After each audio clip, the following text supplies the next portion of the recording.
नमस्कार प्यारे विद्यार्थियों, आज हम बात करेंगे लेवल 2 के रिवीजन बूस्टर की, जिसमें आप ऑटोमोबाइल के सभी टॉपिक्स की एक ही बार में रिवीजन कर लेंगे और आपकी एक ही वीडियो में पूरे एग्जाम्स की अच्छे से प्रिपरेशन हो जाएगी। तो चलिए शुरू करते हैं। सबसे पहले हम बात करते हैं, पहला क्वेश्चन हमारा रहेगा व्हाट इज चेसी। चेसी क्या है? तो चेसी की डेफिनेशन आ सकती है आपके पास, या चेसी के फिल इन द ब्लैंक्स पे आ सकते हैं कि चेसी व्हीकल का डैश पार्ट है जिसमें व्हील एवं मशीनरी के साथ फ्रेम आदि आते हैं। तो उसमें आपने भरना है अंडर पार्ट, यानी कि वाहन का जो निचला हिस्सा होता है उसको हम चेसी बोलते हैं। ठीक है, जिसमें क्या क्या आते हैं? व्हील भी आते हैं, मशीनरी भी आती है और फ्रेम, जिसमें वो फ्रेम से उसको सपोर्ट किया जाता है। तो क्या होता है कि चेसी की डेफिनेशन होगी, चेसी व्हीकल का अंडर पार्ट है जिसमें व्हील एवं मशीनरी के साथ फ्रेम आदि आते हैं। इसके बाद जब हम बात करते हैं टाइप्स ऑफ चेसी, तो सबसे पहले आपके चेसी का जो बेस है, किस बेसिस पे हम क्लासिफिकेशन कर रहे हैं वो ध्यान रखना है।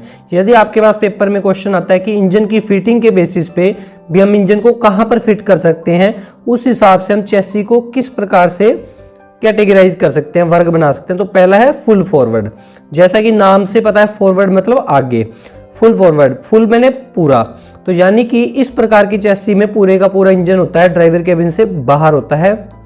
ठीक है, और इसके बाद आता है हमारा सेमी फॉरवर्ड चेसी। सेमी फॉरवर्ड चेसी में क्या होता है, इस प्रकार की चेसी में आधा इंजन, सेमी में होता है आधा इंजन ड्राइवर कैबिन में और आधा इंजन ड्राइवर कैबिन के बाहर होता है। इसके बाद आता है हमारा बस चेसी। बस चेसी में क्या होता है कि पूरे का पूरा जो इंजन होता है, जैसे बसों में देखा होगा आपने कि ड्राइवर के बिल्कुल लेफ्ट साइड में बोनेट बना होता है, तो वो क्या होता है, वो पूरा इंजन ड्राइवर कैबिन में होता है। इससे क्या होता है कि जो बोनेट का बाहर वाला एरिया होता है वो बिल्कुल रिड्यूस हो जाता है, और वही एरिया अंदर फ्लोर की जगह भी यूज होता है ड्राइवर के स्पेस के लिए, और प्लस क्या होता है कि ड्राइवर को बाहर विजिबिलिटी भी ज़्यादा मिल जाती है। इसके बाद आता है इंजन एट सेंटर। इंजन हमारा कहाँ पर हो? सेंटर में हो। तो यदि हमारा इंजन सेंटर में होगा उसको बोलेंगे हम इंजन एट सेंटर, उस चेसी के वर्ग को। लास्ट में हमारा आता है इंजन एट बैक, या कह सकते हैं इंजन एट रियर। ऐसा बसेस में और कमर्शियल व्हीकल्स में काफ़ी देखा गया होगा कि इंजन आपको कहाँ मिलता है? रियर में मिलता है। इसके बाद हम देखते हैं, ये तो हमारे हो गए चेसी के जो टाइप है, इसके बारे में डिस्क्रिप्शन आपने अपने सिलेबस में अपने टीचर से सीखा होगा, ये सिर्फ एक रिवीजन के लिए आपको बता रहे हैं। इसके बाद आता है कुल पहियों एवं ड्राइव देने वाले पहियों के आधार पर। इसको यदि आप ऐसे टाइप में भी एक बार रिवीजन कर लेंगे तो आपका अच्छे से प्रिपरेशन हो जाएगा, क्योंकि हो सकता है यह 6 मार्क्स में भी आ सकता है। और कुल पहियों एवं ड्राइव देने वाले पहियों के आधार पर, यदि उसमें कुल पहिए देखे कितने हैं और ड्राइव मतलब ताकत किन से मिल रही है, तो उस आधार पर हमारी जो चेसी है उसके 4 कैटेगरी बनी हुई है। पहली है 4x2 ड्राइव चेसी व्हीकल। उस 4x2 में क्या रहेगा, 4 हमारे कुल पहिए होंगे और 2 से क्या मिलेगी, हमें ड्राइव मिलेगी। इसके बाद आता है हमारा 4x4 drive chassis vehicle. 4x4 drive chassis vehicle में क्या रहेगा, कुल पहिए 4 होंगे और ड्राइव भी 4 के 4 से मिलेगी। जैसे आपने कुछ गाड़ियों में देखा होगा 4x4 उनके साइड में लिखा होता है, तो उसका मतलब यही होता है कि उसके चारों के 4 पहिए ही ड्राइव देते हैं, ताकत से खींचते हैं। जैसे कि हम एग्जांपल ले सकते हैं कि मारुति जिप्सी है जो, वो भी 4x4 में हमारी अप्लाई होती है, उसमें हम 4x4 का लाभ ले सकते हैं उसमें। उसके बाद आता है हमारा 6x2 ड्राइव चेसी व्हीकल। ये मैंने कोमा वर्ड इसलिए यूज किया है कि ये सभी में यही नेम सेम आएगा, ड्राइव चेसी व्हीकल आएगा। तो 6x2 ड्राइव चेसी व्हीकल। तो 6x2 ड्राइव चेसी व्हीकल में क्या रहेगा, 6 कुल पहिए होंगे, ताकत किन्हीं 2 से मिलेगी। 6x4 में क्या रहेगा कि पहिए कुल 6 होंगे और ताकत 4 से मिलेगी। तो ये हमारी 4 कैटेगरी होगी वाहन में कुल पहिए और ड्राइव देने वाले पहियों के आधार पर।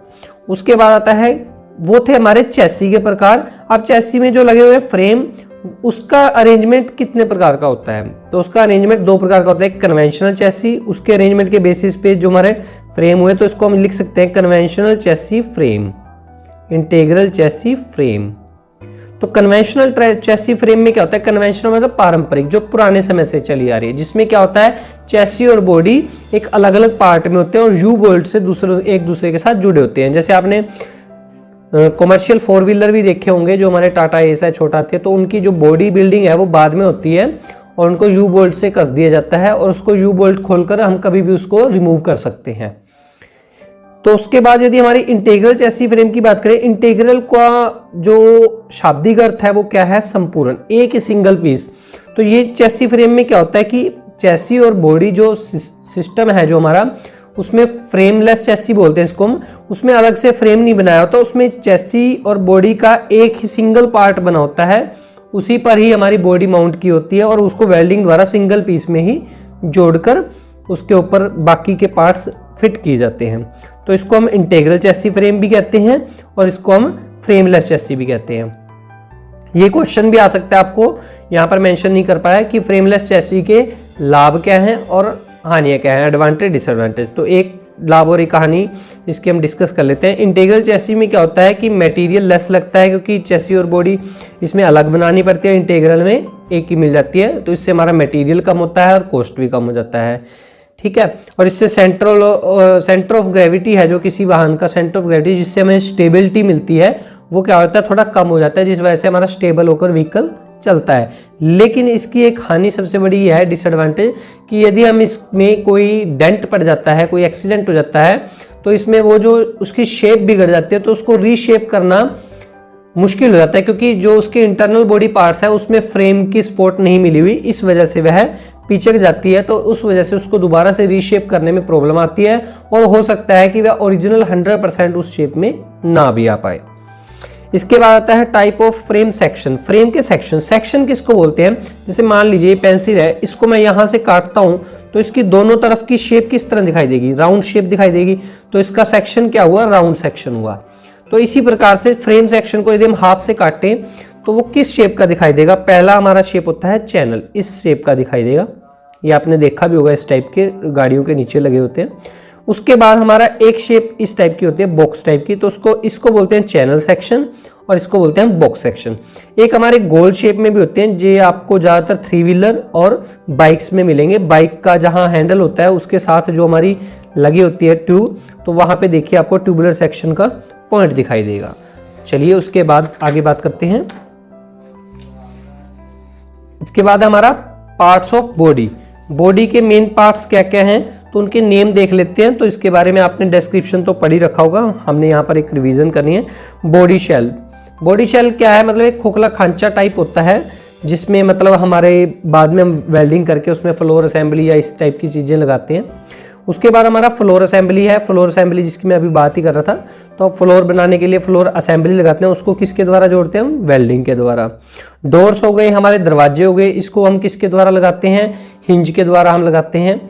तो उसके बाद हमारा आता है फास्टनर के साथ हम हिंज लगाएंगे, हिंज मतलब कब्जे होते हैं।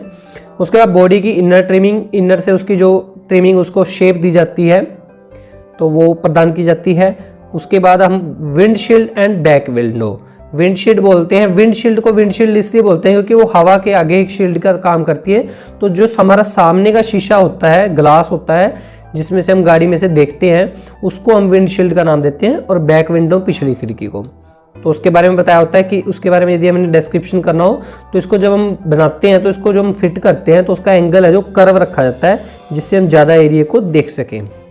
उसके बाद हमारी सीटें कैसी है, एक फ्रंट सीटें, एक बैक सीटें। तो फ्रंट हमारी बेंच टाइप की होती हैं, और जो फ्रंट हमारी मतलब इस टाइप से होती हैं, जैसे हमारी चेयर होती है बेंच टाइप। तो जो हमारी रियर होती है वो फोल्डेबल होती हैं सीट्स, और एक उसके पीछे गद्दा टाइप होता है, और एक नीचे बैठने के लिए, मतलब एक नीचे बैठने के लिए कह सकते हैं कशनिंग होती है, और एक पीछे सहारा देने के लिए। ये हम आपको एक जनरली समझा रहे हैं। इसके बाद है हमारा हुड क्या है, बोनट को बेसिकली हुड बोलते हैं हम, जिससे हम कवर करते हैं। हुड क्या बंदा हमारा ढक्कन है जो उसका एक सिंगल पीस में बना होता है, और कैसे जुड़ा होता है, जो उसकी बैक साइड है, पिछली साइड है, वो हम कब्जों से लगाते हैं, और जो आगे है वो किससे है, लॉकिंग कैच से जुड़ा होता है, जिसको हम अंदर से बोनट ओपनर से खींचते हैं, वो तो वो रिलीज कर देते हैं उसको। उसके साथ साथ हम रबड़ की 2 बम्पर भी लगाते हैं, वहाँ पर बम्पिंग पिन लगाते हैं जो उसके ऊपर प्रेशर लगाती है। आप कभी बोनट खोल के देखें या देखा होगा आपने, तो उसमें देखा होगा आपने कि वो उसको प्रेशर से ऊपर को उठाती हैं। उसके बाद डेकलिड, जिसको आप डिक्की बोलते हो, डेकलिड है वो। तो डेकलिड क्या है, बेसिकली वो भी एक लॉक से जुड़ी होती है, लैच से। तो उसको हम या तो हम चाबी से मतलब की से ओपन कर सकते हैं, या उसके लिए भी ओपनर हमारा ड्राइवर सीट के नीचे दिया होता है। उसके बाद आता है हमारा बम्पर। बम्पर दो तरह के हैं, एक फ्रंट बम्पर एक रियर बम्पर, ठीक है। और यह इसके अंदर ग्रिल्स लगी होती हैं जिसको हम ऑर्नामेंट भी बोल देते हैं हमारी लैंग्वेज में। तो उसकी वजह से ग्रिल और ऑर्नामेंट की सहायता से यह क्या है, हमारी जो बॉडी है उस पर क्या किए जाते हैं, माउंट किए जाते हैं। उसके बाद हमारा फिल इन द ब्लैंक से एक आ सकता है कि चैनल सेक्शन है जो हमारा, उसका यूज अधिकतर कहाँ होता है। तो इसमें 4 ऑप्शन है, long member, short member, both A and B, none of this. तो हमारा इसका आंसर आएगा कि हमारे चैनल सेक्शन का प्रयोग होता है लॉन्ग मेंबर में, क्योंकि हमारा जो पोर्शन है वो ऑब्जेक्टिव क्वेश्चन भी आ सकते हैं। तो इसमें मैंने ऑब्जेक्टिव क्वेश्चन की रिवीजन के लिए भी आपको रखा है। Box section is used in dash, box section का डैश में प्रयोग होता है long member, short member, both A and B, none. तो इसमें आएगा शॉर्ट मेंबर, मतलब छोटे मेंबर में हम बॉक्स सेक्शन का प्रयोग करते हैं। उसके बाद आता है हमारा in dash chassis engine is fitted outside the driver cabin. किस प्रकार की चेसी में जो इंजन है ड्राइवर केबिन से आउटसाइड बाहर को होता है, डैश चेसी में इंजन ड्राइवर केबिन के बाहर फिट होता है। तो इसमें 4 ऑप्शन हमारे, bus chassis, engine at back, engine पीछे, semi forward, none of this. तो हमारी किस चेसी में होता है, आपने अभी पढ़ा था फुल फॉरवर्ड में। तो इसमें कोई भी ऑप्शन नहीं है, तो ऐसा नहीं है कि किसका नन ऑफ दिस नहीं हो सकता, तो इसका ऑप्शन है नन ऑफ दिस। यदि आपको उसका करेक्ट आंसर समझ में आता है तो आप उसमें नन ऑफ दिस भी कर सकते हैं। सबसे पहले आपको उसका सही आंसर पता होना चाहिए।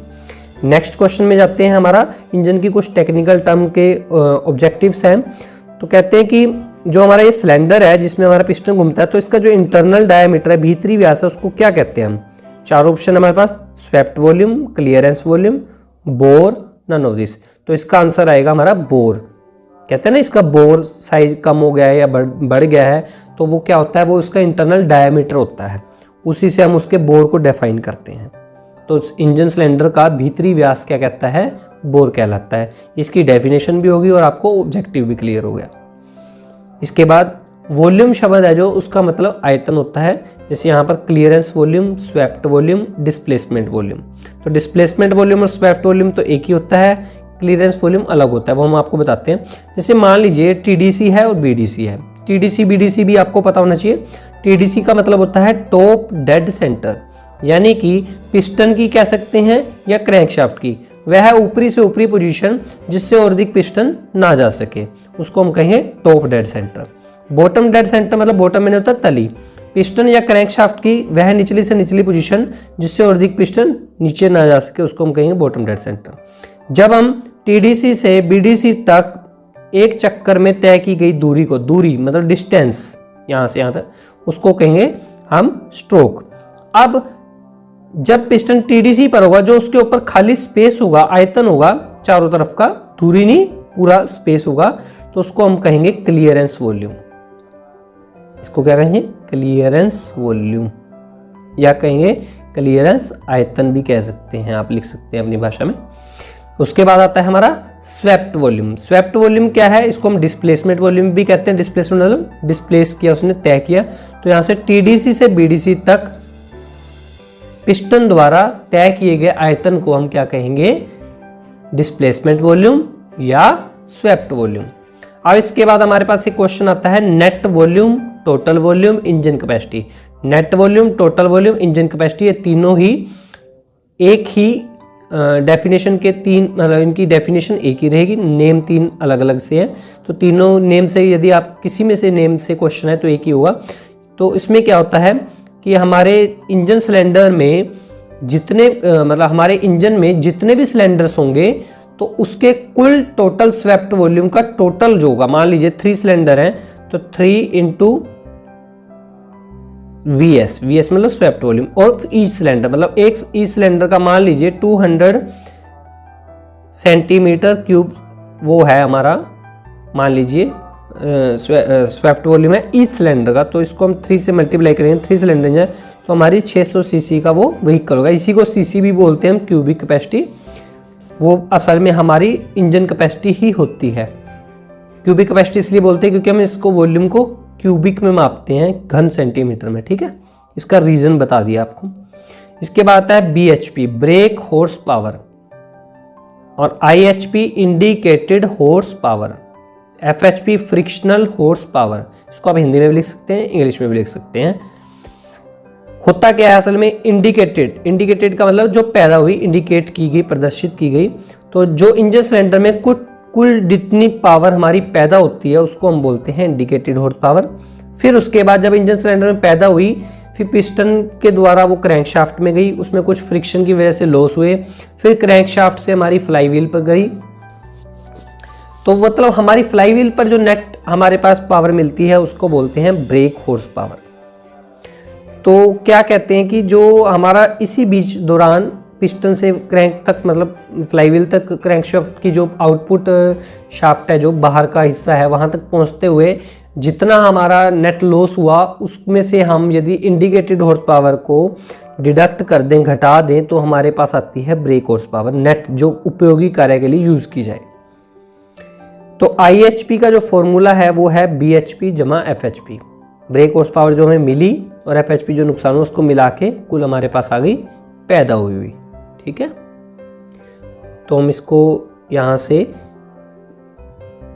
आसानी से देख सकते हैं। इसके बाद आता है हमारा पेट्रोल इंजन का कंप्रेशन रेशियो, डीजल इंजन का कंप्रेशन रेशियो क्या होता है।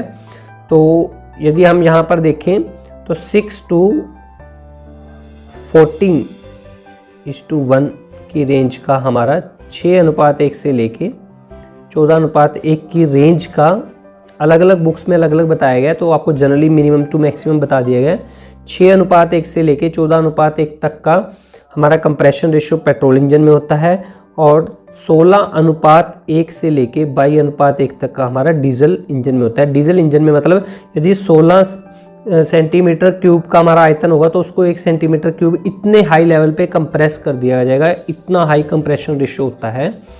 तो देख लीजिए कितने हाई प्रेशर पर डीजल इंजन को कंप्रेस किया जाता है। इसके बाद हम बात करते हैं हुड की। बात जो आया था एक ऑब्जेक्टिव उसी के बेसिस पर है कि the hood is made in a dash piece. Hood dash टुकड़े से बना होता है। किस टुकड़े से? Single, double, triple, none. तो सिंगल पीस में बना होता है। जो आपने बोनट देखा है उसमें ऐसा तो नहीं है कि 2 पीसेस जुड़े होते हैं, सिंगल ही पीस होता है। Deck lid is open and closed with the help of a dash.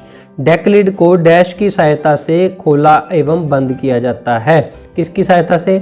Catch की सहायता से, हैंडल की सहायता से, रिवेट की सहायता से, नन ऑफ दिस। तो उसमें क्या लगा होता है हमारा? हैंडल की सहायता से खोला एवं बंद किया जाता है। लॉकिंग कैच से तो वो जुड़ा रहता है ना, तो हम उसको खोल देंगे तो हैंडल की सहायता से। उसके बाद आता है हमारा मोनोग्रेड। मल्टीग्रेड और मोनोग्रेड में क्या होता है? मोनो मतलब सिंगल, यानी कि ये जिस लुब्रिकेंट है, ये लुब्रिकेंट की प्रॉपर्टी है, लुब्रिकेशन सिस्टम में आता है। तो जिस सिस्टम की जिस लुब्रिकेंट की आप कह सकते हैं कि प्रॉपर्टी है, जो विस्कोसिटी है, वो एक सिंगल रहेगी, तो वो क्या होगा? हमारा एक ही ग्रेड का होगा, उसको मोनोग्रेड कहेंगे। और जिसकी 2 विस्कोसिटी होगी, विंटर और समर के हिसाब से अलग अलग विस्कोसिटी का वो अपना बना लेगा उसको, तो उसमें ऐसे केमिकल एडिटिव लगाए जाते हैं, तो उसको हम मल्टीग्रेड बोलते हैं। तो जैसे उसकी पहचान ये है, आपको 20W40 लिखा मिलेगा तो इसका मतलब वो मल्टीग्रेड है, और SAE ओनली सिंगल डिजिट लिखा मिलेगा तो वो हमारा क्या है? मोनोग्रेड। यदि आपके पास ये क्वेश्चन भी आता है कि ग्रेड के बेसिस पे इंजन ऑयल लुब्रिकेंट कितने प्रकार के होते हैं, तो आपने कहना 2 प्रकार के, मोनोग्रेड और मल्टीग्रेड। अभी आपके पास एक क्वेश्चन आ सकता है विस्कोसिटी। विस्कोसिटी वैसे आपको बता दूं, बेसिकली कोई एक किसी भी तरल पदार्थ का गाढ़ापन होता है जो उसको बहने से रोकता है। तो जितना ज़्यादा गाढ़ा होगा उतनी ज़्यादा विस्कोसिटी, जितना ज़्यादा पतला होगा उतनी कम विस्कोसिटी। मान लीजिए पानी और इंजन ऑयल में विस्कोसिटी देखनी हो तो इंजन ऑयल की ज़्यादा होगी, क्योंकि पानी को यदि हम एक अंगूठे पे भी लगाएं या कहीं किसी तल पे लगाएं, यहाँ से उंगली पे भी रखें, तो एकदम से बह के नीचे चला जाएगा। यदि हम इंजन ऑयल को देखेंगे तो उसमें चिकनाहट यदि हम पानी के कंपैरिजन में कहें तो ज़्यादा होती है, और नए और पुराने का कंपैरिजन करें तो वो हम देख सकते हैं। Viscosity is defined as resistance. Resistance मतलब प्रतिरोध, रोक to flow of a liquid. किसी लिक्विड को बहने के प्रतिरोध को क्या कहते हैं हम? विस्कोसिटी। अब विस्कोसिटी इंडेक्स की बात करें, यदि हम उसको नंबर देना चाहते हैं तो उसका रिलेटिव चेंज देखेंगे। रिलेटिव चेंज किससे संबंधित? टेम्परेचर से। यदि उसका टेम्परेचर बढ़ता घटता है तो उसके बढ़ने और घटने से उसकी विस्कोसिटी में क्या चेंज आता है, उस परिवर्तन को क्या बोलते हैं हम? Viscosity index. मान लीजिए उसके 20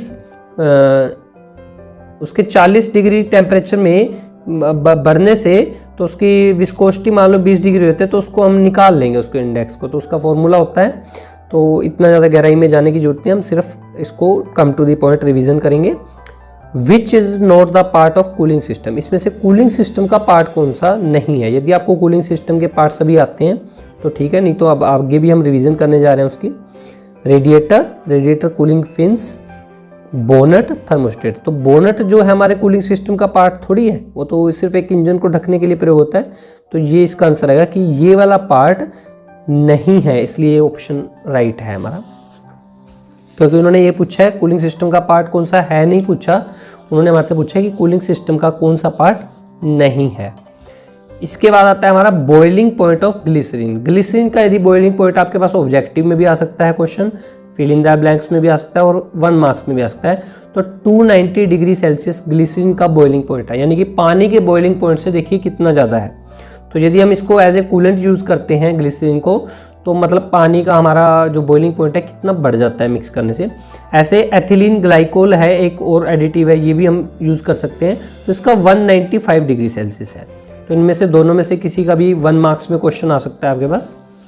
आगे है ऑप्टिमम टेम्परेचर, आदर्श तापमान। जो पानी का जो आदर्श तापमान है कितना होता है, तो वो होता है 70 to 85 डिग्री। और किसको बोलते हैं ये भी आपसे पूछ सकते हैं कि आदर्श तापमान या ऑप्टिमम टेम्परेचर है जो कौन सा होता है। तो at this temperature engine gives best performance. जो इंजन है इस टेम्परेचर की रेंज में सबसे उत्तम, सबसे हाईएस्ट परफॉर्मेंस देता है, इसलिए उसको हम आदर्श तापमान कहते हैं। अब कूलिंग सिस्टम की बात करें यदि हम, तो उसके मेन 2 प्रकार होते हैं, air cooling, water cooling. Air cooling के बारे में यदि आपको 2 या 3 लाइंस में लिखना पड़ जाता है तो आप लिख सकते हैं, उसका आप डायग्राम भी बना सकते हैं इस तरह करके, ऐसे करके पिस्टन दिखा के, और इस तरह फिन्स दिखा सकते हैं। वो आपके टीचर्स ने आपको बताया होगा, ये मैंने आपको बेसिक के क्विक रिवीजन के लिए दिखा दिया है। तो एयर कूलिंग में बेसिकली क्या होता है, एयर द्वारा कूलिंग होती है। बाइक्स के जो आपने इंजन देखे होंगे उसके बाहर इस टाइप की प्लेट्स बनी होती हैं, इसको हम फिन्स बोलते हैं, FINS। तो इस फिन्स में से जब हवा गुजरती है तो उसकी हीट को डिसिपेट करती है, वातावरण में खींच लेती है, और उससे हमारी जो गर्मी है जो अंदर से बाहर आई होती है, जो गर्म से ठंडे स्थान की तरफ जो हमारी ट्रांसफ़र हुई होती है, तो वो हमारे टेम्परेचर डाउन कर देती है। इस वजह से हमारा इंजन ठंडा होता है। लेकिन वो लाइट ड्यूटी इंजन होते हैं, उसमें हमारा एयर कूलिंग सफिशिएंट है उसके लिए। लेकिन जो हमारे हैवी ड्यूटी इंजन है, जैसे हम कार की बात करें और उससे ऊपर की भी जितनी बात करें, तो उसके लिए एयर कूलिंग सिस्टम हमारा सफिशिएंट नहीं रहता, उसके लिए हमें वाटर कूलिंग सिस्टम की जरूरत होती है।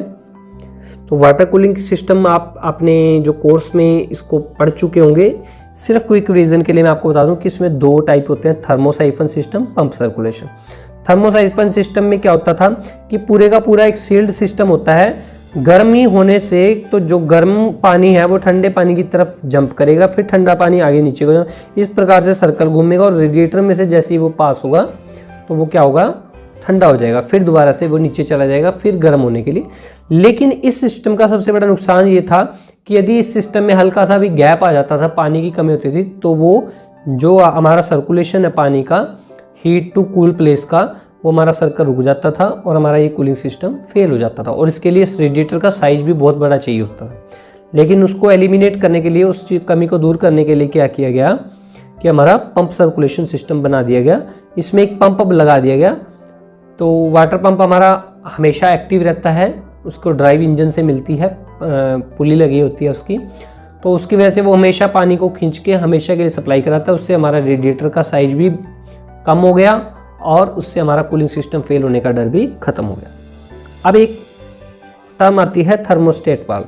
थर्मोस्टेट क्या है, यह एक ऐसा वाल्व है जो इंजन का ऑप्टिमम आदर्श तापमान है जो वो बनाए रखता है। जब तक इंजन निश्चित तापमान तक नहीं पहुंचता, यह कूलेंट को क्या करता रहता है, बाईपास करता रहता है। यानी कि इसमें आपने वाटर कूलिंग सिस्टम का स्ट्रक्चर समझा होगा कि उसके सेंटर में एक बाईपास मतलब दिखा रखी है उस स्ट्रक्चर में। तो ये क्या करता है, ये एक ऐसी पोजीशन पर रहता है कि जब ये इस पोजीशन पे होगा तो उधर खुल जाएगा, इधर लॉक हो जाएगा, बाईपास खत्म हो जाएगा। जब इस पोजीशन पे होगा तो हमारा जो रेडिएटर का सर्कल है वो बंद रहेगा और बाईपास होता है। मतलब एक टाइम में एक सिस्टम काम करेगा, या तो बाईपास हो जाएगा, रेडिएटर का कनेक्शन खत्म हो जाएगा। और वो बाईपास हम इसलिए करते हैं ताकि वह एक निश्चित गर्माहट को भी प्राप्त कर ले, क्योंकि बिल्कुल ठंडा होना भी इंजन की हमारी ज़रूरत नहीं है, उसको एक निश्चित टेम्परेचर में रहना भी हमारी एक ज़रूरत है। मतलब हम कूलिंग सिस्टम से सिर्फ ठंडा होने का काम नहीं लेते, एक निश्चित तापमान को मेंटेन करने का काम लेते हैं। ये हमारा बेस्ट कूलिंग सिस्टम रहता है। पोजीशन क्या होती है, ये अधिकतर रेडिएटर अपर होज है जो पाइप है और इंजन के बीच में फिट होता है। तो ये आपको इसकी लोकेशन भी बता दी गई है। हो सकता है आपके पास इस टाइप से क्वेश्चन आ जाए कि थर्मोस्टेट वाल्व कहाँ पर लोकेट होता है। उसके बाद फ्यूल सप्लाई सिस्टम का आपके पास कभी क्वेश्चन आ सकता है, तो एक शॉर्ट क्वेश्चन आपके रिवीजन के लिए लगा दिया है। इसके दो टाइप हैं, ग्रेविटी, फोर्स फीड। ग्रेविटी का मतलब होता है गुरुत्वाकर्षण बल से। आप यहाँ पे दिखा सकते हैं इस तरह कार्बोरेटर से, पाइपों से टैंक दिखा के, वो आपको आपके कोर्स के ड्यूरिंग कराया गया होगा, तो आप उसका एक डायग्राम बना के आ सकते हैं। तो इसमें बता सकते हैं कि इस प्रकार के सिस्टम में जो हमारा फ्यूल है वो ग्रेविटी की वजह से, गुरुत्वाकर्षण की वजह से अपने आप ही इंजन सिलेंडर में आ जाता है या कार्बोरेटर में आ जाता है। लेकिन उसकी कंडीशन ये है कि उसमें जो हमारा फ्यूल टैंक है वो हमेशा कहाँ होगा, हाईएस्ट पोजीशन पे होगा, ऊपर होगा। इसका फिल इन द ब्लैंक्स भी आता है कई बार कि इन gravity system fuel tank is located in dash position, तो आपने आना लिखना उसमें हाईएस्ट पोजीशन, ऊपर की पोजीशन में। बाकी के सारे पोजीशन जो हमारे सिस्टम है वो फोर्स फीड सिस्टम की कैटेगरी में आते हैं। उसका नाम होता है वैक्यूम सिस्टम, हमारा प्रेशर सिस्टम हो गया, ठीक है, फ्यूल इंजेक्शन सिस्टम हो गया, ये सारे हमारे फोर्स फीड, मतलब उसमें किसी फोर्स के द्वारा फीड किया जाता है उसको, किसी बल के द्वारा, कोई और बल का यूज़ किया जाता है। चाहे पंप की बात करें हम, चाहे उसमें मैकेनिकल फ्यूल पंप लें, चाहे हम इलेक्ट्रिकल फ्यूल पंप लें। एक इसमें हार्मेटिकली वर्ड यूज़ होता है प्रेशर कूलिंग सिस्टम में, तो हार्मेटिकली को लेकर आप उलझ ना जाना, कई बार इसका फिल इन द ब्लैंक्स आता है कि इन प्रेशर सिस्टम जो हमारा फ्यूल टैंक है is dash fuel tank is use, तो क्या है, dash sealed fuel tank is use, तो हार्मेटिकली वर्ड उसमें आएगा पूरी तरह से, इसका मतलब होता है। तो हार्मेटिकली कहीं लिखा हो तो आप उसको उलझना चाहिए, तो मैंने यहाँ क्लियर करना जरूरी समझा।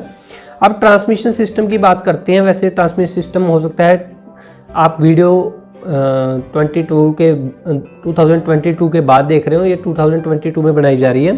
तो 2022 में ट्रांसमिशन सिस्टम है जो 10th के हरियाणा बोर्ड के सिलेबस में नहीं था, तो आगे यदि आ जाता है तो उसके लिए क्विक रिवीजन में आपका ऐड हो जाएगा। तो जनरली आपको ये पता होना चाहिए ट्रांसमिशन सिस्टम क्या है, इंजन की पावर को पहियों तक पहुंचाता है। ये पहिए हो गए हमारे इंजन की पावर है। अब इसमें मैटर करता है कि इंजन यदि आपका आगे है और पहिए भी अगले हैं, फ्रंट व्हील ड्राइव है, तो उसका लोकेशन जो उसका वर्क है वो यहीं तक ख़त्म हो जाएगा, यहाँ से हमारा काम शुरू हो जाएगा, यहीं से हमारी ड्राइव मिलनी शुरू हो जाएगी। यदि उस इंजन आगे है या सेंटर में कहीं भी है लेकिन पहिए पीछे हैं, उनसे ड्राइव मिलनी है, तो उसमें हमारा ये अरेंजमेंट इस टाइप करेगा। इसमें हमारे प्रोपेलर शाफ्ट भी लगेगी। प्रोपेलर शाफ्ट का काम क्या हुआ, गियर बॉक्स की पावर को डिफरेंशियल तक पहुंचाना, इसको डिफरेंशियल लिख देंगे। और डिफरेंशियल यदि मान लीजिए फ्रंट व्हील में ही हमारा इंजन है और फ्रंट व्हील ड्राइव है, तो डिफरेंशियल हमारा गियर बॉक्स के साथ रहेगा। और इस पूरी यूनिट को आपकी जनरल नॉलेज के लिए बता रहा हूँ, ट्रांजैक्सल बोलते हैं, ट्रांजैक्सल यूनिट बोलते हैं। उसके बाद हमारे पास आता है क्लच। क्लच का काम क्या है, इंजन की पावर को गियर बॉक्स से एंगेज और डिसएंगेज करना। ये आप डायग्राम से बड़े अच्छे से समझ जाएंगे। डिफरेंशियल का काम क्या है, डिफरेंशियल का काम गियर बॉक्स की पावर को एक तो 90 डिग्री पे, मान लीजिए इधर से पावर आ रही है और इधर भेज रहे हैं, तो 90 डिग्री होगा ना, तो 90 डिग्री पे भेजता है एक तो। दूसरा, एक टर्न लेने में इसका बहुत बड़ा रोल होता है कि जब हमें कोई टर्न लेनी है व्हीकल की, मान लीजिए इस टाइप की हम टर्न ले रहे हैं, तो इस पहिए को, ये वाला जो पहिया बाहर पहिया, इसको ज़्यादा स्पीड यूज़ करनी पड़ती है, ज़्यादा मतलब गति करनी पड़ती है, इसको कम गति करनी।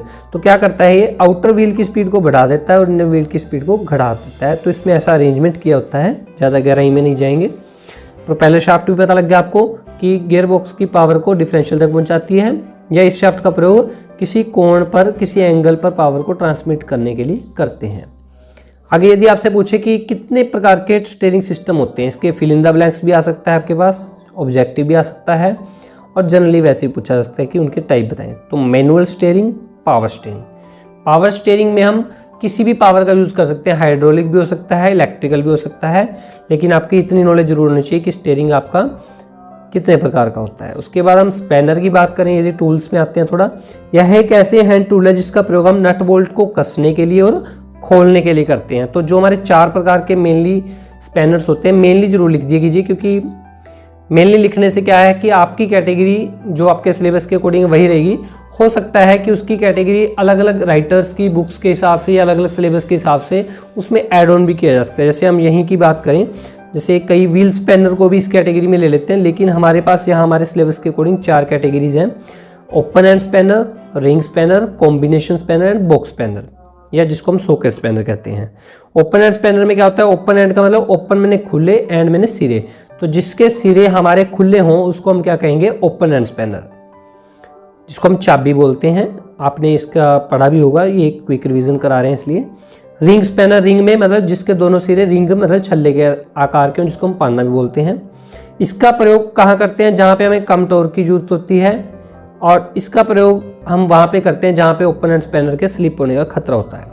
कॉम्बिनेशन स्पैनर किसको बोलते हैं? एक तरफ से उसी नंबर का यदि रिंग है और एक तरफ से ओपन एंड है, जहाँ पे हमें ओपन की जरूरत पड़ेगी, जहाँ पे हम उसको उसके ऊपर के सिरे से नहीं डाल सकते, उसके साइड के सिरे से डाल सकते हैं, मतलब टाइट या करने के लिए, ग्रिपिंग के लिए, तो उसमें हम ओपन का प्रयोग कर लेंगे। और यदि हमारे पास वहाँ पर स्लिप होने का खतरा है तो उसी रिंग कॉम्बिनेशन स्पैनर को हम वहाँ पर उसी नंबर के यूज़ कर लेंगे, तो हमारा सिंगल टूल हो जाएगा वहाँ पे।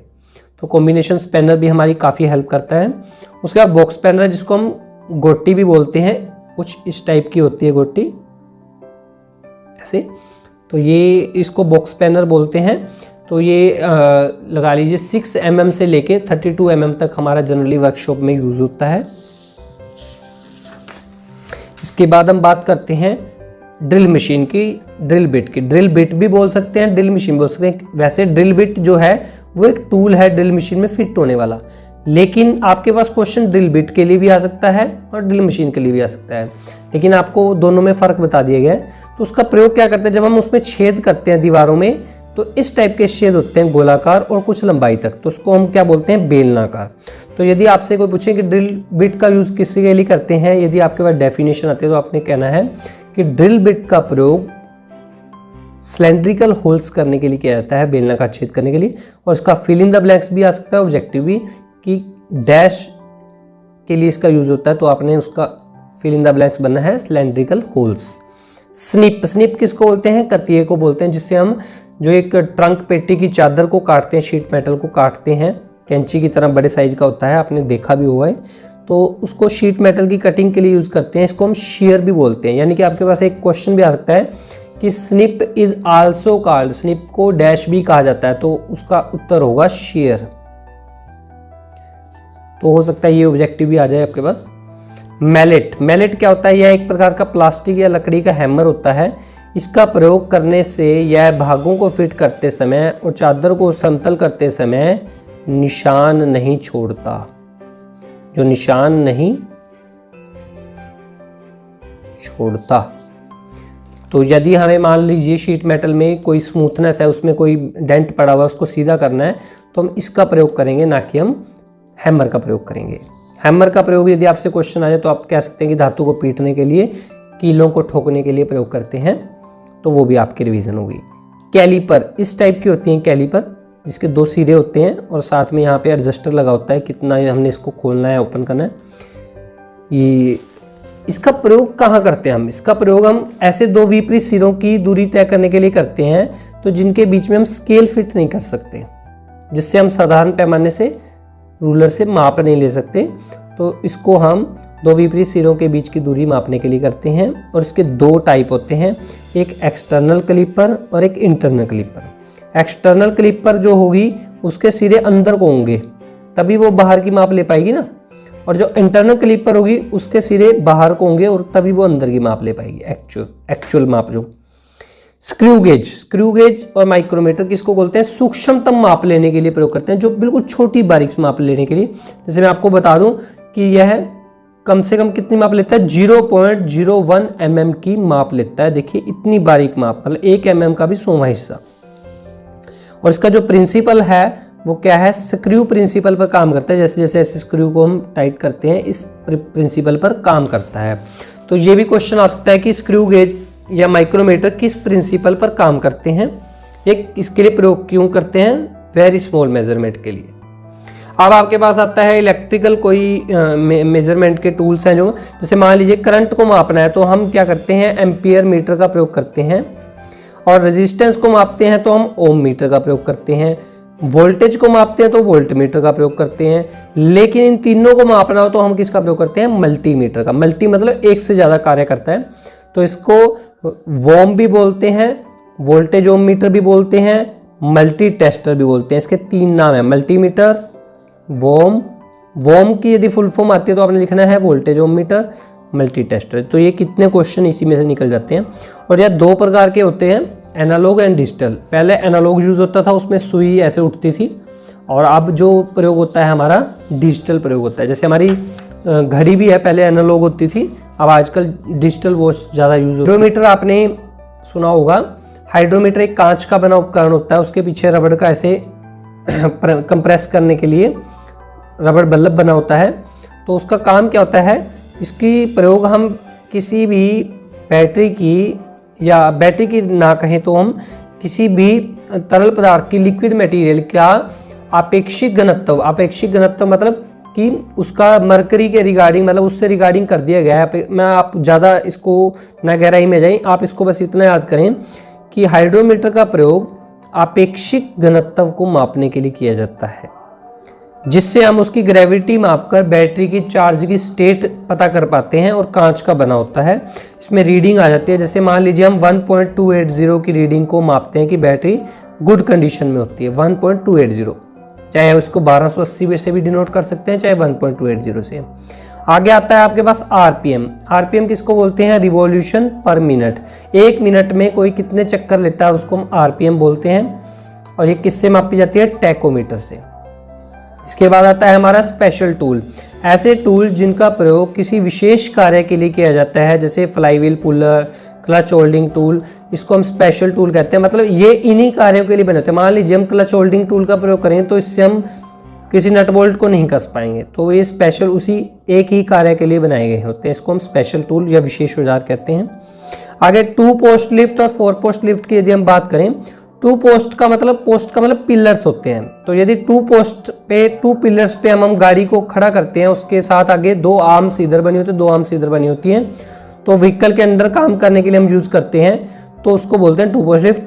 जब भी सभी लेग्स के लिए अलग अलग पोस्ट बनी हुई हैं तो उसको हम बोलेंगे 4 पोस्ट लिफ्ट। और यदि आपके पास ये क्वेश्चन है कि 2 post lift is used for dash, तो आप वर्किंग डैश, तो आप लिखाएंगे अंडर व्हीकल के नीचे कार्य करने के लिए हम लिफ्ट का प्रयोग करते हैं। आगे है वॉशिंग का एक ऑब्जेक्टिव है कि टायर की जो साइड वाल हैं वो किसके द्वारा क्लीन की जाती हैं? लकड़ी के ब्रश से, रबड़ के ब्रश से, वायर के ब्रश से, प्लास्टिक के। ना तो हम तारों का ब्रश यूज़ कर सकते हैं, ना लकड़ी का, ना रबड़ का, तो उसके लिए हम प्लास्टिक का ब्रश यूज़ करेंगे। उसके बाद change the air filter after every dash kilometre in a car. किसी कार में एयर फिल्टर को प्रत्येक कितने किलोमीटर के बाद बदलना चाहिए? तो उसका सही आंसर रहेगा हमारा 50,000 किलोमीटर, यानी 50,000 किलोमीटर के बाद हम एयर फिल्टर को चेंज करते हैं। Is use to measure oil level in engine. Oil का लेवल जो मापते हैं हम किसके द्वारा? एक छड़ी होती है लगी होती है, उसमें डिप स्टिक बोलते हैं। डिप स्टिक हम इसको इसलिए बोलते हैं कि एक ऐसी छड़ी डिप में जो डूबी रहती है हमेशा, ठीक है, तो इसका नाम डिप स्टिक है। आगे है which of the following is not used while washing of the vehicle. यदि हम वॉशिंग करते हैं तो इनमें से किसको हम प्रयोग नहीं करेंगे? साबुन को, डिटर्जेंट को, डिश सोप को, ऑल ऑफ दिस। तो इनमें से हम सभी का प्रयोग नहीं करेंगे, क्योंकि सभी में क्या होता है? कास्टिक सोडा होता है जो व्हीकल का पेंट खराब कर देता है। इसके लिए हम कार सोप, मतलब लिक्विड सोप फॉर्म में होता है वो, या शैम्पू का प्रयोग करेंगे। इन दोनों में क्या होगा? कास्टिक सोडा नहीं होगा। उसके बाद आता है हमारा lubrication is used for reducing. Lubrication का प्रयोग किसको कम करने के लिए करते हैं हम? घर्षण को, स्पेयर पार्ट को, तापमान को, इनमें से कोई नहीं। तो इसका मेनली यूज होता है वो घर्षण को कम करने के लिए करते हैं, फ्रिक्शन कम होता है, चिकनाई प्रदान करते हैं।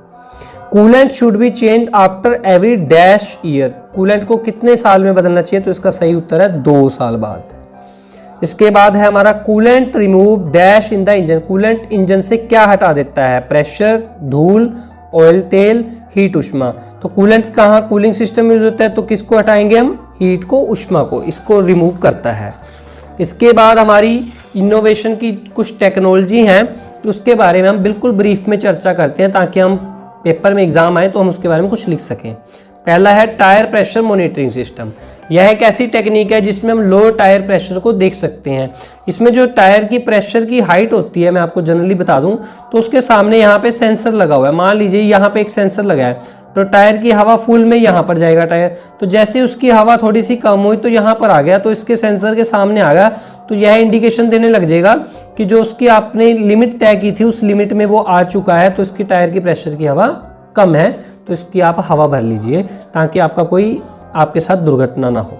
ब्लाइंड स्पॉट डिटेक्शन क्या होती है? मान लीजिए कोई व्हीकल में आप जा रहे हैं और आपका जो साइड मिरर है तो वो यहाँ तक की कवर करता है एरिया को पीछे देखने के लिए, लेकिन आपकी कोई कार है वो यहाँ पर है, तो आप कैसे चेक कर सकते हैं? तो वो हमारी टेक्नोलॉजी है कि जब हम कोई टर्न या टर्न सिग्नल लेंगे तो वो हमें वहाँ पे एक सिग्नल दे देगी कि आपके ब्लाइंड स्पॉट में भी आपकी इतनी डिस्टेंस पे कोई व्हीकल आ रहा है। नाइट विजन सिस्टम में क्या होता है कि डैशबोर्ड में ही हमारे रात्रि के समय हमें सहायता करने के लिए टेक्नोलॉजी बनाई गई है नाइट विजन। नाइट मैंने रात्रि में, विजन मैंने दृश्यता, असिस्ट मतलब सहायता। इसमें क्या करता है, इसमें यहाँ पे भी एक फ्रंट कैमरा की सहायता से व्हीकल के नीचे का एरिया दिखा देता है, जिसमें कोई ऐसा अचानक से खड्डा आने वाला हो जो हमें नीचे को ना दिख रहा हो, या कोई अचानक से पशु आ जाए, तो हमें वो नाइट विजन असिस्ट में व्हीकल के निचले एरिया में भी देखने में मदद करता है रात को। ये भी हमारी एक लेटेस्ट टेक्नोलॉजी है। यदि आपसे कोई टॉप 5 टेक्नोलॉजी की पूछे इनोवेशन में, तो आप इनके नेम भी लिख सकते हैं, और इनके बारे में बताने के लिए कहे तो थोड़ा बहुत ब्रीफ में मैं आपको बता ही चुका हूँ। नेविगेशन सिस्टम क्या करते हैं? होंडा द्वारा 1990 में स्टार्ट करने का दावा किया गया, और नेविगेशन सिस्टम क्या करता है? हमारे लिए एक पायलट का सहायक पायलट का काम करता है, जिसके लिए हमें रास्ता पूछने की बजाय सैटेलाइट सिस्टम की सहायता से हम इसको रास्ते को पता कर सकते हैं। तो जैसे आप मैप यूज़ करते हैं, गूगल मैप आप यूज़ कर रहे हो आप, तो वो एक किस्म से नेविगेशन सिस्टम का ही पार्ट है, जिसको हम जीपीएस भी बोलते हैं। हाइब्रिड ड्राइव ट्रेन, हाइब्रिड क्या होता है? जहां पे एक से अधिक 2 बेमेल सोर्स का प्रयोग किया जाए, उसको हम क्या बोलते हैं? Hybrid drive train. तो जैसे हमारी जो अब गाड़ियां आ रही है हाइब्रिड आ रही है, तो इसका मतलब क्या है कि उसमें 2 प्रकार की मतलब पावर सोर्स का प्रयोग किया जा रहा है। तो यदि हम बात करें, जैसे मान लीजिए पेट्रोल और सीएनजी या डीजल और सीएनजी पर है, तो इसका मतलब क्या है कि उसमें 2 सोर्स हो गए, तो वो हाइब्रिड हैं। तो होंडा ने सबसे पहले 2000 में इंट्रोड्यूस किया इसको, और आजकल जो व्हीकल आ रहे हैं वो इलेक्ट्रिकल और पेट्रोल पर हैं, तो उसको बोलते हैं HEV, हाइब्रिड इलेक्ट्रिकल व्हीकल। ठीक है जी, आगे चलते हैं। Which of the following automobile companies had firstly introduced navigation system in their vehicle? किस कंपनी ने नेविगेशन सिस्टम को पेश किया? तो यहाँ बता चुके हैं होंडा, तो उसका राइट आंसर है होंडा। उसके बाद आता है हमारा इंजन ऑयल को कब रिप्लेस और टॉप अप करना चाहिए। अब आपके पास क्वेश्चन ये इकट्ठा भी आ सकता है और अलग अलग भी पूछा जा सकता है, और ऑब्जेक्टिव और फिल इन द ब्लैंक्स भी। 4 क्वेश्चन निकलते हैं इसमें से कि इंजन ऑयल को कब रिप्लेस करना चाहिए। तो जो आपके सिलेबस के अकॉर्डिंग है वो आप लर्न कीजिए 15,000। वैसे हर कंपनी की अपनी एक रिकमेंडेशन होती है कि इतने 1000 किलोमीटर पे करना है, लेकिन जनरली वो एक ओवरऑल आपको एक आइडिया दे देगा कि 15,000 किलोमीटर। लेकिन 4000 से 15,000 किलोमीटर के बीच में आप उसको 4000 के बाद चेक करना शुरू करें। यदि आपको लगता है कि कम है तो आप उसको थोड़ा वो टॉप अप कर सकते हैं। टायर के मुख्यतः 3 प्रकार होते हैं, tube tyre, tubeless tyre, solid tyre. Tube tyre में क्या होता है, इसमें हवा का जो माध्यम है वो ट्यूब में हवा क्लोज होती है, और इसमें ट्यूबलेस टायर में क्या है, टायर ही हवा को रिटेन करने का माध्यम रखते हैं। उसमें नॉन रिटर्न वाल्व लगा होता है। एक 2 लाइन का मैंने आपको इसके बारे में डिस्क्रिप्शन बता दिया है ताकि आप पेपर में लिख सकें। और इसमें सॉलिड टायर में क्या होता है, ये बच्चों की बाईसाइकिलों में यूज़ किए जाते हैं।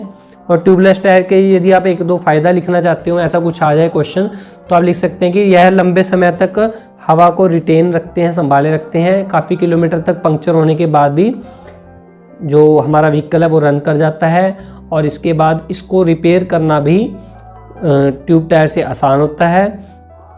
इसके बाद आता है ये टायर से ठंडे चलते हैं, क्योंकि इसके अंदर एक ही मीडियम होगा, इसमें 2 मीडियम होते हैं, तो वो दोनों घूमते हैं आपस में, थोड़ी सी हीट प्रोड्यूस होती है, गर्म हो जाते हैं, तो ये फिर भी इनसे टायरों से ठंडे चलेंगे as compare to tube tyre.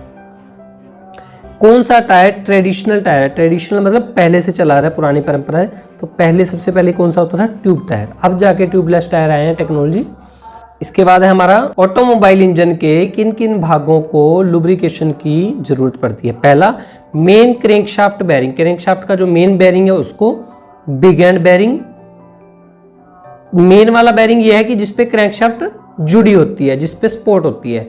Big and bearing कौन सा हुआ, जिसके साथ हमारी कनेक्टिंग रोड जुड़ी होती है। गजन पिन बेरिंग हो गया, जहां पे आपके गजन पिन लगी होती है पिस्टन के अंदर, पिस्टन के रिंग हो गए और सिलेंडर की दीवारें होगी। फिर टाइमिंग का गियर हो गया, गराड़ी होगी, और कैम के बेरिंग हो गए। कैम का मतलब यहाँ पे कैम शाफ्ट ही लगा लीजिए पूरी, और कैम के बेरिंग हो गए। तो ये हमारे इंजन के मोस्ट लुब्रिकेशन के पार्ट्स हैं, जिनके लिए बहुत नेसेसरी लुब्रिकेशन रहती है। यदि आपसे कोई पूछे स्रोत सोर्स के आधार पर लुब्रिकेंट कितने प्रकार के हो सकते हैं, तो 2 प्रकार के होंगे। नेचुरल, जो प्रकृति में पाए जाएं, कृत्रिम, जिनको बाद में बनाया जाए, जिनको अब आजकल जो कहते हैं लुब्रिकेंट, आप सिंथेटिक लुब्रिकेटिंग ऑयल डलवाएं तो उसको क्या किया जाता है, केमिकल्स की मदद से बनाया जाता है। ये जो हमारे पेट्रोलियम की मदद से हमारे धरती से खुदाई में निकाले जाते हैं। उसके बाद है यूनिवर्सल ज्वाइंट क्या है। यह एक ऐसा ज्वाइंट है जिसका प्रयोग टॉर्क को किसी कोण पर ट्रांसमिट करने के लिए करते हैं। ये आपने यू ज्वाइंट देखे भी होंगे, इस टाइप के होते हैं, प्रोपेलर शाफ्ट के बाद लगते हैं इस टाइप के।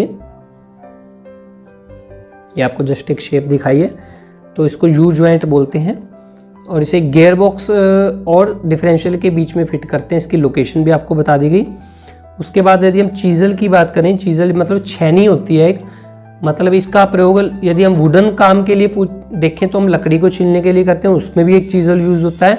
लेकिन हम अपनी सिलेबस के अकॉर्डिंग देखें तो ये यहाँ पर चीज़ल छेनी की बात कर रहे हैं, जो हमारी मेटल वर्क में यूज़ होती है। यह एक ऐसा हैंड टूल है जिसका प्रयोग धातु को काटने और छीलने के लिए करते हैं। तो आप थोड़ा कंफ्यूज ना हो जाना कि लकड़ी वाले जो वुडन कारपेंटर है वो यूज़ करते हैं, वो भी एक चीज़ल होता है। तो यहाँ पे जो बात हो रही है चीज़ल, सिर्फ एक मेटालिक चीज़ल की बात हो रही है। तो चीज़ल की भी 2 कैटेगरीज होती हैं। आगे है एयर कंप्रेसर, एक ऐसी मशीन है जिसका प्रयोग हवा के प्रेशर को, इसका आयतन घटाकर, मतलब इसका वॉल्यूम कम कर देते हैं, उसका प्रेशर बढ़ा देते हैं, बढ़ाने के लिए करते हैं। 2 प्रकार के जो हमारे कंप्रेसर होते हैं आपको मेनली बता दूं, एक होता है रेसिप्रोकेटिंग,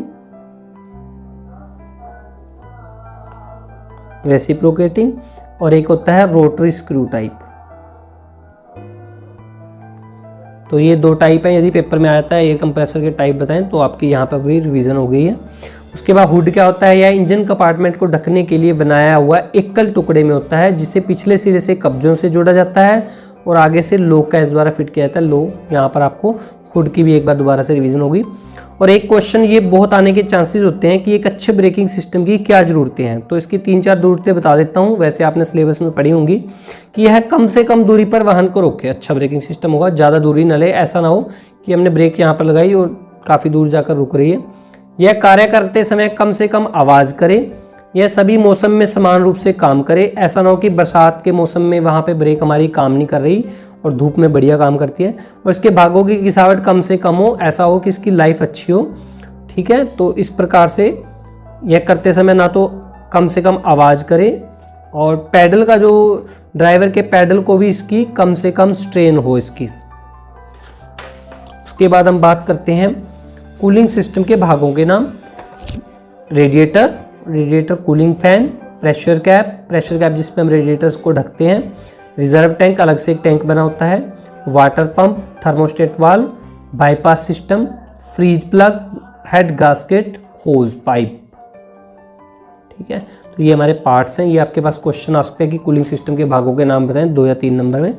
स्पार्क प्लग का कार्य पूछ सकते हैं। वैसे ये इलेक्ट्रिकल सिस्टम का पार्ट है, 2022 के सिलेबस में शायद नहीं है, लेकिन फिर भी आप जनरल नॉलेज के लिए इसको कर लीजिए। इसका कार्य हवा और ईंधन के मिश्रण को जलाने के लिए फायरिंग ऑर्डर के अनुसार स्पार्क देना। मान लीजिए फायरिंग ऑर्डर क्या होता है, मान लीजिए 3 सिलेंडर इंजन है तो उसका फायरिंग ऑर्डर मान लीजिए 132 है, 1342, 4 सिलेंडर इंजन का फायरिंग ऑर्डर है। तो पहले में सिलेंडर में, फिर तीसरे में, फिर चौथे में, फिर दूसरे में, इस प्रकार से हमारी फायरिंग होगी। बेंच वाइज का क्या कार्य है, इसका कार्य है छोटे भागों को कटिंग करने के लिए, उन्हें छीलने, थ्रेड खोलने आदि के कार्य के लिए, उन्हें होल्ड करने के लिए करते हैं। यदि आपको किसी छोटे भागों की कटिंग करनी है, उन्हें छीलना है या थ्रेड को खोलना है चूड़ी को, तो उसको पकड़ना भी तो पड़ेगा ना, तो उसको होल्ड करने के लिए हम बेंच वाइज का प्रयोग करते हैं। ABS की फुल फॉर्म पूछ सकते हैं। ये भी एंटी लॉक ब्रेकिंग सिस्टम होता है, आपकी टेक्नोलॉजी के अंदर आता है। कस्टमर सर्विस वाला चैप्टर थोड़ा सा आपको कर लेना चाहिए। इसमें कस्टमर सर्विस के 3 रूप पूछेंगे। नो योर प्रोडक्ट, अपने प्रोडक्ट को जाने, बॉडी लैंग्वेज कम्युनिकेशन होगी जो आपकी, और एक यहाँ पे आना था एंटीसिपेट गेस्ट या कस्टमर नीड्स, यानी कि अपने प्रोडक्ट की जानकारी पूरी होनी चाहिए और हमारी बॉडी लैंग्वेज अच्छी हो और गेस्ट की, कस्टमर की नीड को समझना। मान लीजिए हमारे पास हमारी कारों के 5-6 मॉडल्स हैं और उसमें से 4-5 मॉडल ऐसे हैं जो कस्टमर की जो रेंज है लेने की उसमें भी आते हैं, फिर भी उन चारों में से कस्टमर की ज़रूरत पे फिट कौन सा बैठेगा वो हमने उससे क्वेश्चन पूछ कर, उसकी चॉइस पूछ कर, उसकी ज़रूरतें पूछ कर फाइनल प्रोडक्ट पे पहुंचना है, ताकि उसकी ज़रूरतें भी पूरी हो और हम अपना प्रोडक्ट भी सक्सेसफुल इसको सेल एंड डिलीवर कर सकें। नेगेटिव बॉडी लैंग्वेज का क्या अर्थ है? यदि हम उसकी तरफ देख नहीं रहे, आई कॉन्टैक्ट नहीं कर रहे, अपने बाजुओं का यूज़ नहीं कर रहे, तो इसका मतलब लगता है कि हम उसकी परवाह नहीं कर रहे, तो उसको क्या कहते हैं कि नेगेटिव बॉडी लैंग्वेज शोज़ क्या दिखाती है, डैश, यदि ये फिल इन द ब्लैंक्स आता है तो परवाह की कमी, लैक ऑफ केयर, लैक का मतलब होता है कमी, तो ये 1 नंबर का क्वेश्चन आ सकता है। सबसे अंत में हम क्लोज करते हैं इस सेशन को, सबसे अंत में करते हैं हम शॉप कस्टमर सेल्स पर्सन की क्या क्या ड्यूटी है, उसमें से 3-4 ड्यूटी पढ़ते हैं, बाकी आप अपने सिलेबस में अपने टाइम के अवेलेबल के अकॉर्डिंग आप इसको कर सकते हैं। शॉप ओनर द्वारा जो ओनर ने आपको टारगेट दिया है, डीलरशिप के ओनर ने, उसके मिनिमम टारगेट को सेल भी करता है, वो डिलीवर भी करता है जो कस्टमर सेल्स पर्सन होगा। कस्टमर को प्रोडक्ट सेलेक्ट करने में सहायता करेगा कि उसको राइट प्रोडक्ट वो मिल सके जो वो चाहता है, उसकी ज़रूरतें समझेगा, उसको सभी फीचर बताएगा, सभी ग्राहकों को टेस्ट ड्राइव लेने के लिए ऑफर करेगा और प्रोडक्ट संबंधी सभी पेपर वर्क को पूरा करेगा और सेल्स मैनेजर से कोशिश करेगा कि सभी कस्टमर को मीट करवाए, मिलवाए। तो ये 5-6 आपकी जो उसकी ड्यूटीज़ हैं, ये आपके पास 6 मार्क्स में यदि क्वेश्चन आता है तो 6 ड्यूटीज़ तो आप कम से कम उसकी लिख कर आएंगे। तो आशा करता हूँ आपकी बहुत ही अच्छे से लेवल 2 की रिवीजन हो चुकी होगी।